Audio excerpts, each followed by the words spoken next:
স্বাগতম আপনাকে। সব রকমের আপডেট এবং লেটেস্ট নিউজ পেতে অবশ্যই চ্যানেলটিতে সাবস্ক্রাইব করুন। ধন্যবাদ। কেলেঙ্কারির রানী পিয়া বিপাশা। সম্প্রতি গৃহপরিচারিকাকে ধর্ষণ চেষ্টার অভিযোগে গ্রেপ্তার হয়েছেন প্রযোজক কার্লোস সালে। গ্রেপ্তারের পর বিভিন্ন চিত্রনায়িকার সঙ্গে তার অবৈধ সম্পর্কের খবর উঠে আসছে পত্রপত্রিকায়। কার্লোসের সঙ্গে জড়িয়ে শোবিজের সর্বত্র আলোচিত হচ্ছেন চিত্রনায়িকা পিয়া বিপাশা। সাম্প্রতিক একাধিক ঘটনায় এসেছে এই মডেলের নাম। কিছুদিন আগে বনানী ধর্ষণকাণ্ডের নায়ক সাফাতের সঙ্গেও পিয়ার ঘনিষ্ঠতার খবরে চাঞ্চল্যের সৃষ্টি হয়। চলচ্চিত্রাঙ্গনে নায়িকা হিসেবে কোনো নামডাক না থাকলেও নানা কেলেঙ্কারিতে জড়িয়ে যাচ্ছে তার নাম। ফলে দর্শক মহলের প্রশ্ন, কে এই পিয়া বিপাশা? ফিল্ম ইন্ডাস্ট্রিতে তার অবস্থানই বা কী? গত 2 বছরে পিয়ার নাম চিত্রপুরীতে বেশ কয়েকবার এসেছে। তিনি মূলত বিভিন্ন ছবিতে চুক্তিবদ্ধ হয়ে এবং সেসব ছবি থেকে বাদ পড়ে সমালোচিত হয়েছেন। বুলবুল বিশ্বাস পরিচালিত রাজনীতি ছবিতে চুক্তিবদ্ধ হয়েছিলেন পিয়া। তখন তিনি দারুণ আলোচনায় চলে আসেন। কিছুদিন পরে ছবি থেকে বাদ পড়েন পিয়া। প্রথমে তিনি বাদ পড়ার কারণ সম্পর্কে তেমন কিছু বলেননি। পরে চিত্রনায়ক সাকিব খানের বিরুদ্ধে অনৈতিক প্রস্তাবের অভিযোগ করেন পিয়া। কিং খানের প্রস্তাবে রাজি হননি বলেই পিয়াকে বাদ দেয়া হয়েছে বলে তিনি অভিযোগ করেন। সাকিব খান এ বিষয়ে কখনোই মুখ খোলেননি।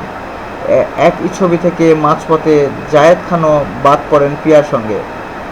পিয়া পরবর্তী সময়ে আলোচিত হন অনন্য মামুন পরিচালিত অস্তিত্ব ছবিতে যুক্ত হয়ে। এতে তার নায়িকা হওয়ার কথা ছিল রিয়াজের বিপরীতে। এ ছবি থেকেও পরে বাদ পড়েন বিপাশা। বাদ পড়ার কারণ সম্পর্কে এবার আর মুখ খোলেননি তিনি। সেই অস্তিত্বের সঙ্গে তার নাম জড়ালো কার্লোসের গ্রেপ্তারের পর। কার্লোস অস্তিত্ব ছবির প্রযোজক। পিয়া এই প্রযোজকের ঘনিষ্ঠ বান্ধবী বলে সংবাদ প্রকাশিত হয়েছে। ছবিতে কাজ না করলেও তরুণ প্রযোজকের সঙ্গে ঘনিষ্ঠতা বজায় রেখেছেন পিয়া। উল্লিখিত 2টি ছবির বাইরেও পিয়া অভিনীত আরও একটি ছবি নির্মাণের মাঝপথে বন্ধ হওয়ার উপক্রম। এই ছবির নাম মনের রাজা। রফিকুল আলম রাকিব পরিচালিত। এতে পিয়ার নামক ছিলেন জাহিদ খান।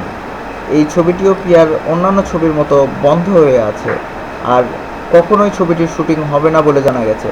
তবে পিয়া অভিনীত আরেকটি ছবির শুটিং মাঝপথে থমকে থাকলেও শেষ হতে পারে না। এত প্রেম এত মায়া নামে ছবিটির পরিচালক মোস্তাফিজুর রহমান মানিক। পিয়ার বিপরীতে নায়ক হয়েছেন সাইমন সাদিক।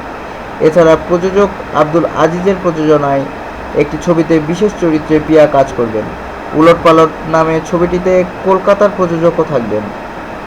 তবে শেষ পর্যন্ত ছবিটিতে থাকতে পারবেন কিনা তা নিয়ে সংশয় দেখা দিয়েছে সংশ্লিষ্টদের মধ্যে। পিয়া বিপাশা কিছু ব্র্যান্ডের মডেলিং করে সুপরিচিত পেয়েছেন। মিউজিক ভিডিওর মডেল হিসেবেও আলোচিত হয়েছেন, যার মধ্যে অন্যতম গায়ক হাবিবের একটি ভিডিও। হাবিবের সাবেক স্ত্রী সম্প্রতি পিয়া বিপাশার সঙ্গে হাবিবের অবৈধ সম্পর্কের কথা বলেছেন ফেসবুকে, যা নিয়ে তোলপাড় মিডিয়া। দেখা যাচ্ছে শোবিজের নানা ঘটনা দুর্ঘটনায় বেরিয়ে আসছে পিয়া বিপাশার নাম, যে কারণে এই মুহূর্তে মিডিয়ার সবচেয়ে আলোচিত সমালোচিত চরিত্রের নাম পিয়া বিপাশা। ধন্যবাদ ভিডিওটি দেখার জন্য। আরও আপডেট পেতে চ্যানেলটিতে এক্ষুনি সাবস্ক্রাইব করুন। ধন্যবাদ।